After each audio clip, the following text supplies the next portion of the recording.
There are many towns on US Route 77, but none compared to the greatness that is Pauls Valley, Oklahoma.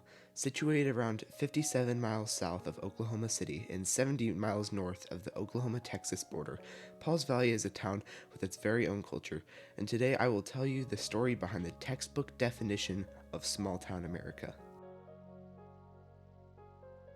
No history of Pauls Valley can start without the founder himself.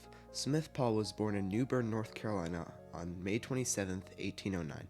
The history behind how Paul met the Chickasaw tribe is blurry. Some say Paul was a fugitive in the Carolinas and he took refuge with the Chickasaw, and a more fictional account says that he saved a Chickasaw tribesman from a bear and then was adopted by the tribe. Either way, Smith Paul was incorporated into the Chickasaw tribe in northwestern Mississippi. When the Tri-Party Treaty went into effect in 1837, Smith Paul moved with the Chickasaw people to the Indian Territory. Paul married a Chickasaw woman named Elaticha in 1847. The Paul family settled down in a rich, fertile valley in the new Chickasaw Nation. As a result, the area became known as Smith Paul's Valley. Smith Paul's Valley was founded in 1857 in the valley where the Washita River and Rush Creek converge. The Santa Fe Railroad later introduced a line from Kansas to the Gulf Coast that ran through his farm in 1887. A sign painter for the railroad, in order to simplify things, shortened the name of the town to Paul's Valley, removing the apostrophe. The railroad brought growth and prosperity to Paul's thriving valley. The town portion of Pauls Valley didn't start to develop until about 1903. In 1907, during Oklahoma's elections for statehood, Pauls Valley became the county seat of Garvin County, not due to a unanimous vote, but due to the opposition not being able to reach the ballot box when the Washita River flooded.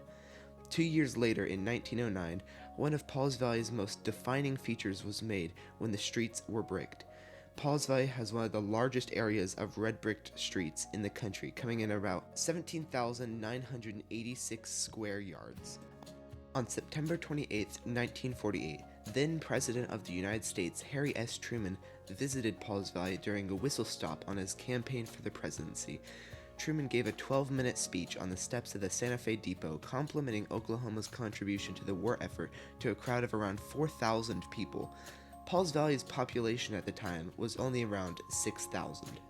For a very brief period of time, Pauls Valley was home to a minor league baseball team called the Pauls Valley Raiders, who were affiliated with the New York Giants. The Raiders played in Pauls Valley's Wacker Park from 1948 to 1954.